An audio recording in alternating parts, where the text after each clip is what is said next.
So, I want to talk about why broke, desperate women are easy targets for low quality, high earning men. And what inspired this video is a recent clip that went viral from an interview that Corey Holcomb did with Cam Newton. Women in poverty, I can control them better.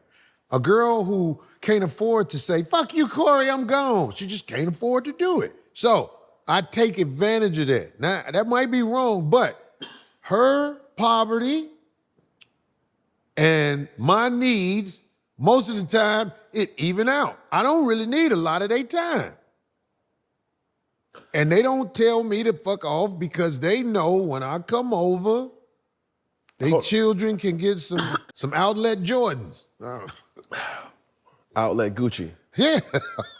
So basically, what Corey is saying is that women who are desperate for money tolerate his poor behavior and mistreatment of them because they are broke and need him to provide basic necessities for them and their children. He is saying that women who have their own money and can provide for themselves are harder to control because they don't need him for their survival. And ladies, this is why it's very important for women to have our own money, our own careers and education, and also not glamorize or put men and relationships on a pedestal. That way you'll be less likely to choose men out of desperation because you don't necessarily need them to provide for you. It'll be more of a desire and not a necessity. When you are using men as a means to an end, you are more likely to end up with men like Corey who abuse their power and prey on desperate, needy women. And I see women online trying to use what Corey said to demonize hypergamy content as if women can't make their own money and be hypergamous. But I encourage you ladies to get out of the binary thinking. Making your own money and being hypergamous or dating up is not mutually exclusive. You can do both. And as someone who heavily encourages hypergamy, especially to Black women, I've also heavily encouraged women to make their own money, have their own thing, and not solely rely on a man. I do both, and you can too, ladies. It's really not that hard. I spend my own bag, and I also spend his. And you should especially be hypergamous because of what Corey said about monogamy. I don't think monogamy exists.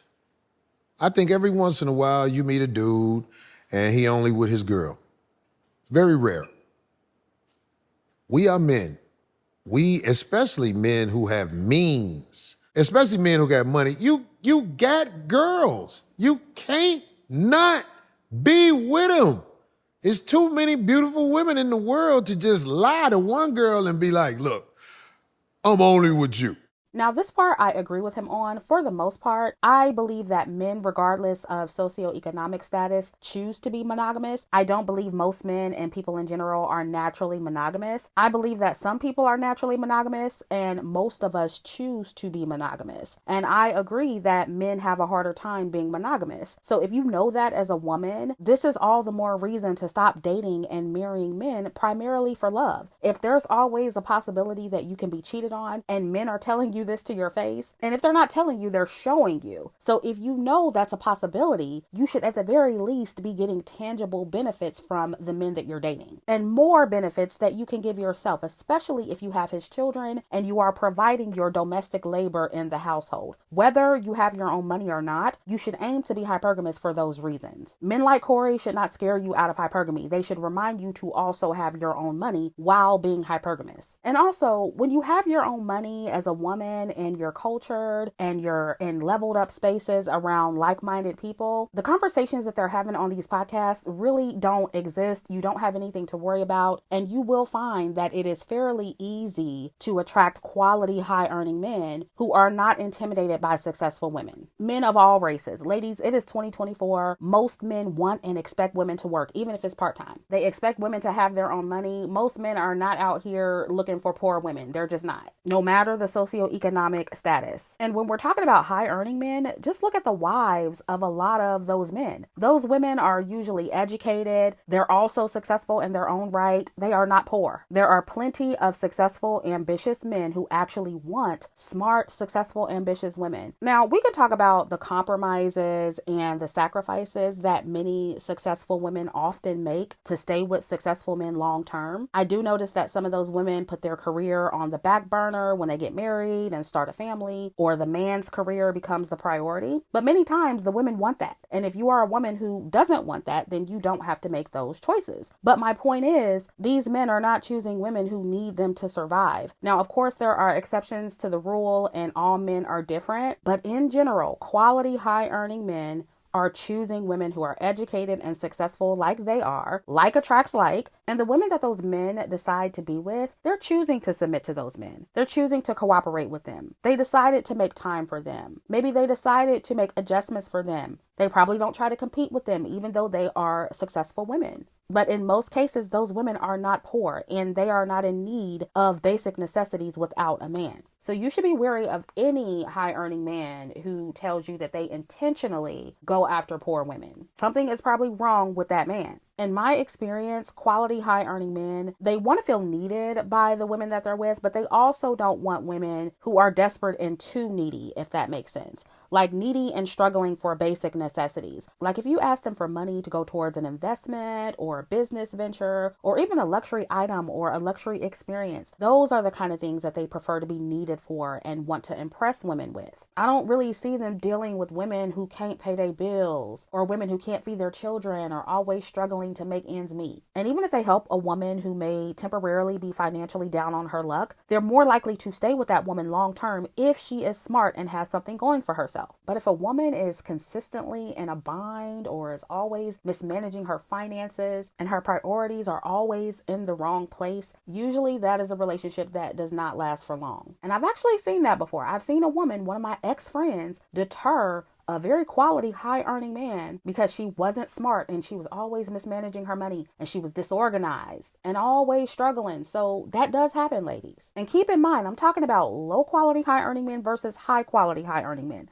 Low quality men will exploit a poor woman's vulnerability and desperation and make it to where she always needs him, and he will likely abuse her financially. Men like Corey. And part of why men like Corey prefer poor women is because with them, he's always the biggest fish in the room. When he's in the room with successful women and other successful men, the women there probably aren't checking for him like that. They're checking for the other men there who may have a higher social standing. Maybe they're more attractive. Maybe they're more cultured, and Corey has a hard time competing with those men for women. Maybe it's easier for him to get an impoverished baby mama who needs Air Jordans for her son. He's the winner in that scenario, and he feels more secure in that situation with that type of woman. This is why passport bros is a thing. They are fleeing to other countries to get these impoverished foreign women because in those environments, they are the big fish. It's not just a matter of culture and those women being more submissive and fit, feminine, and friendly. Because let's be real, there are men in the States who are finding fit, feminine, friendly, cooperative women to date and marry. The primary issue is that most of the passport bros, they don't have enough money to compete for the women they want here in the United States. So they're going to other countries where the quote unquote price is much lower, where their dollar has more value. And because those foreign women are broke and desperate, they're going to take that deal. And in their minds, they hit the jackpot because they don't know any better. They think they got a quality man. And even if they know he has bad character or a bad personality, they're going to tolerate it because they need the resources for their survival. And this is why if you're a woman who is blessed enough to make a comfortable living on your own, you should definitely take advantage of that and also prioritize yourself and learn to be content with being alone for a while. And that's so you won't be desperate for a man and or his money. And again, when you level up,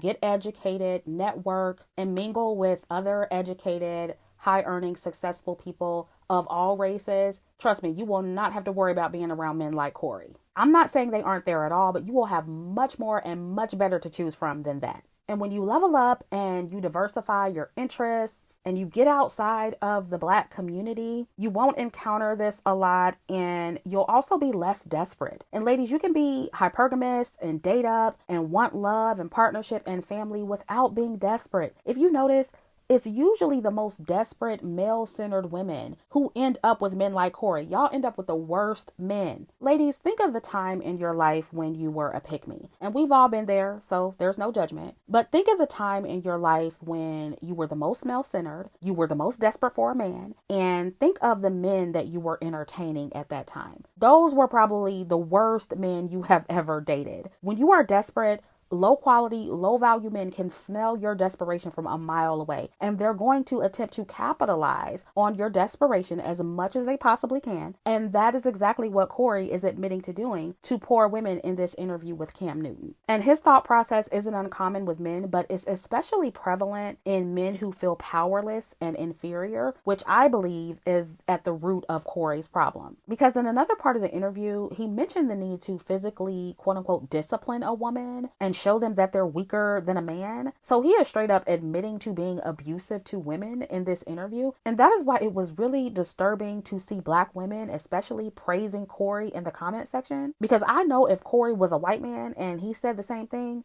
y'all will be calling him an abuser and a predator, and rightfully so. And I don't want to hear anything about how he was just joking and he's a comedian, because you can tell he was serious about what he was saying. So y'all can miss me with that. But you often see the need to overexert authority over women or people in general coming from men who feel emasculated and men who feel they are lacking in their manhood in some way. And be clear, this mindset can exist in any race of men, especially if they don't have money. But Black men in particular, they have an obsession with submission and talking about women submitting because of their position at the bottom of the social power hierarchy. Because they were conquered by white men and white supremacy, and they were stripped of their manhood by another group of men, dominating women, and especially Black women, is a way for them to feel powerful. And I talked about this years ago in one of my videos about Nature Boy. He is an extreme example, but there are many Black men who think like this. Mileage may vary. And men, regardless of race, do have a tendency to want to control women in some way. But Black men, especially if they're woke or hotep or mindful of their position in society,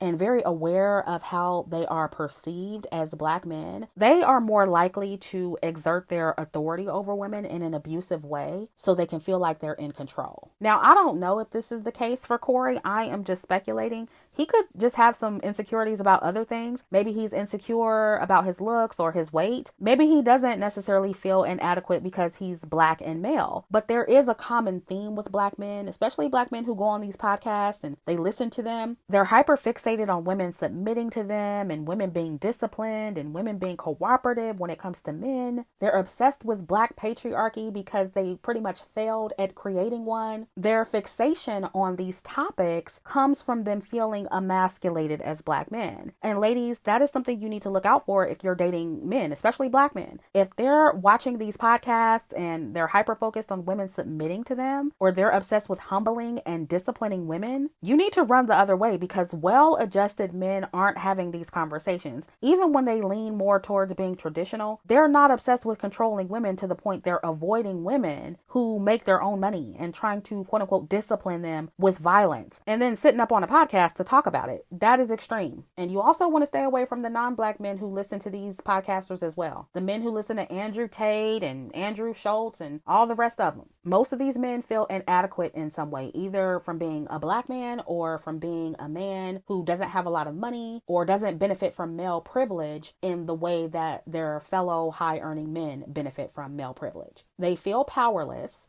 They feel inferior, and they're going to take that out on any woman that they date. They're going to try to dominate them. They're going to try to control them. And this behavior could show up in subtle ways that are not physical, ladies. It could look like them trying to control what you wear, what you eat, where you go, who you talk to. And I'm not talking about them making suggestions to help you or redirect you if you're going down the wrong path, or correct you if you're being disrespectful as a partner. Women are not perfect. Sometimes correction is necessary. But I'm talking about when a man is making irrational demands and exhibiting overtly controlling behavior. It's important to know the difference so you can cut your losses early with the man who is showing you that. So ladies, in the comments, share the different ways you've noticed or experienced insecure men attempting to assert their dominance and authority over you or over other women due to them feeling powerless or inadequate in their manhood. Also, let me know what you think about this topic. Like, share, and subscribe, and I'll catch up with you in the next video.